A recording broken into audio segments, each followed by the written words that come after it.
అందరికీ నమస్కారం. ఈ రోజు ముఖ్యాంశం ఏమిటంటే అమరావతి చెల్లికి జరగాలి పెళ్లి, మళ్ళీ మళ్ళీ పెళ్లికి రావాలి మోడీ మళ్ళీ మళ్ళీ అని కూడా అంటున్నారు.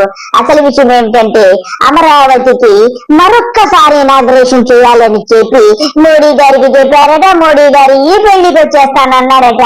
ఎన్నిసార్లు చేస్తారండి పెళ్లి? ఒకసారి చేశారు, తర్వాత పదవి పోయింది, పదవి పోయాక ఆయన వచ్చాడు, ఆయన ఏదో చేశాడు, తర్వాత మీరు వచ్చారు. ఇప్పుడు మళ్ళా పెళ్ళంటే బాగోదు బాబు గారు. చెల్లికి పెళ్లి మళ్ళీ మళ్ళీ చెయ్యకూడదని మీకు తెలియదా? మళ్ళీ మళ్ళీ చేస్తే అందరూ ఏమనుకుంటారు చెల్లికి పెళ్లి? కాబట్టి ఇటువంటి చెత్త పనులు మానేస్తే బాగుంటుందని చెప్పి ప్రజలందరూ అనుకుంటున్నారు బాబు గారు. నాకు బుల్లి చెల్లి, నేడే గల్లీలో దానికి పెళ్లి. ఇలా నా చెల్లికి పెళ్లి జరగాలి మళ్ళీ మళ్ళీ. బాబు గారు తనికెళ్ళ భరణి గారు చెప్పినట్టు చెల్లికి పెళ్లి జరగాలి మళ్ళీ మళ్ళీ అంటే ఎన్నిసార్లు చేస్తారు బాబు గారు అమరావతికి పెళ్లి? పనులు కానివ్వండి, పబ్లిసిటీ ఆపేయండి బాబు. శ్రీకారం చుట్టుకుంది పెళ్లి పుస్తకం. చూసంటూ 2015లో చేసిన పెళ్లి ఆగిపోయింది. ఎందుకు ఆగిపోయింది? నువ్వు పదవిచ్యుతుడు అయ్యావు, ఇంటికి పరిమితం అయిపోయావు కాబట్టి ఆ పెళ్లి అట్టర్ ఫ్లాప్ అయిపోయింది అంటున్నావు. కానీ నువ్వేం చేశావు? ఆ పెళ్లి ఏమన్నా పెళ్లిలాగా చేశావా? రియల్ ఎస్టేట్ వ్యాపారం చేశావు. నీ 100 మాదికతులకు మొత్తం భూమంతా పంచుకున్నావు. ఎక్కడెక్కడ ఉండాలో అన్ని కూడా చూసుకున్నారు. నువ్వు నారాయణ మినిస్టర్ గారు కలిసి ఎన్నెన్నో రకరకాల విన్యాసాలు చేసి రకరకాల పేర్లతోటి రియల్ ఎస్టేట్ నడుపుకుంటూ మీరు కోట్లాది రూపాయలు ఆర్జించారు. ప్రజలకు తెలియదనుకుంటూ చంద్రబాబు, ప్రజలకు చాలా విజ్ఞులు, నువ్వే విజ్ఞుడివి, నాకు తెలిసినంత విషయం మనకి తెలియదు అని నువ్వు అనుకుంటున్నావు. కానీ ప్రజలు నీకంటే విజ్ఞులు, అందరికీ చెబుతున్నాను ఇదంతా కూడా నీకోసమే చేస్తున్నానంట. మా కోసం కాదయ్యా, నీ ఎస్యూఎన్ సన్ను, నీ సన్ను కోసం చేసుకుంటున్నావు, మా కోసం కాదు. గతంలో మోడీని నువ్వు తిట్టావు, ఆయనకు రళం ఉంది, ఆ రళం గురించి నీకు తెలుసా అన్నావు. మరి నీకు సిగ్గులేదు? మోడీ కూడా నిన్నన్నాడు ఎస్యూఎన్ సన్ అన్నాడు. నీ కొడుకును ఉద్దేశించి సన్ అని కూడా ఎస్యూఎన్ సన్, ఎస్ఓఎన్ సన్ కాకుండా ఎస్యూఎన్ సన్ అని కూడా సంబోధించుకున్నారు, రకరకాలుగా విమర్శించుకున్నారు. ఆ తర్వాత నువ్వు పదవిచ్యుతుడు అయ్యావు, తర్వాత విడిపోయారు, విడాకులు తీసుకున్నారు, తర్వాత ఇప్పుడు కలుసుకుని ఒకరినొకరు హత్తుకుంటూ మళ్ళా అమరావతి పిక్చర్ని వేదిక పైన తెచ్చి మళ్ళా పెళ్లి అంటున్నావు. ఎన్నిసార్లు చేస్తావయ్యా పెళ్లి? నాకు ఒకటి అర్థమైంది, జగన్మోహన్ రెడ్డి ఏమైనా చేసి ఉండొచ్చు. కానీ నాకు నచ్చిన విషయం ఏంటంటే అమరావతిలో కనీసం 50,000 మందికి పట్టాలు ఇచ్చాడు. ఆ పట్టాలన్నీ రద్దు చేస్తానని ఏదో కారు కూతలు, కుక్క కూతలు, నక్క కూతలు కూతున్నావు. నువ్వు పట్టాలన్నీ రద్దు చేయి. నీకు రాష్ట్రం యావత్తు తిరగబడకపోతే అప్పుడు నన్ను అడుగు, ఎందుకు తిరగబడలేదు రాష్ట్రం అని. నీకు పోవు కాలం దాపరిచ్చింది. కానీ నిన్నొక్క మాట అడుగుతా, అమరావతిలో సామాన్యులు ఉండకూడదా? నాకు ఒకటి గుర్తొస్తుంది, నీ యొక్క జాతి మొత్తానికి కూడా కుల పిచ్చి, మత పిచ్చి అన్ని ఉన్నాయి. అస్పృశ్యత నీకుంది. నా చిన్నప్పుడు చూశాను, హరిజనవాడలంటే ఊరి చివర ఎక్కడో దూరంగా ఉండేవి.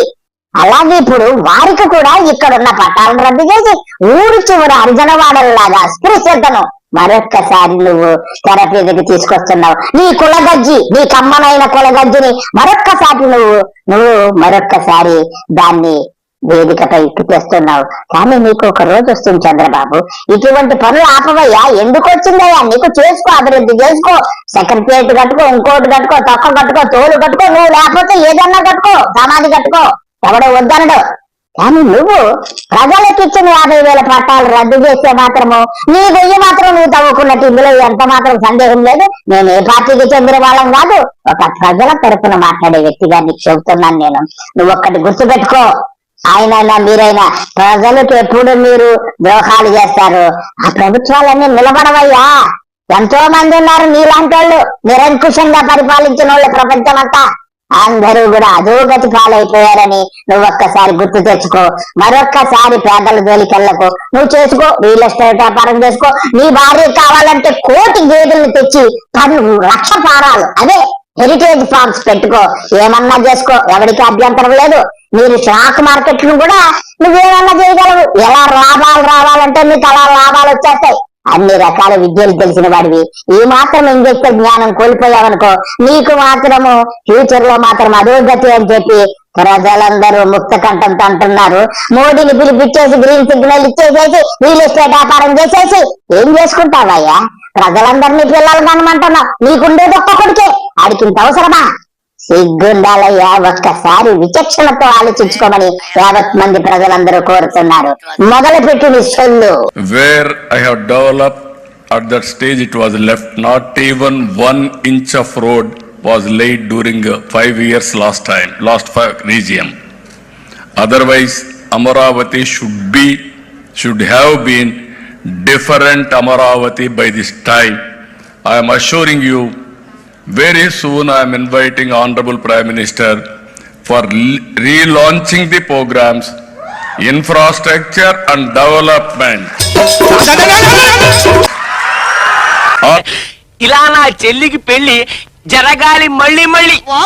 Already you have called nearly 40,000 crores for road construction and building construction. 40 కోట్లు కాకపోతే 4 లక్షల కోట్లతో రోడ్లు వేయించుకో, దొడ్లోకి వేయించుకో, బాత్రూమ్ లోకి వేయించుకో, మొత్తం వేయించేసుకో.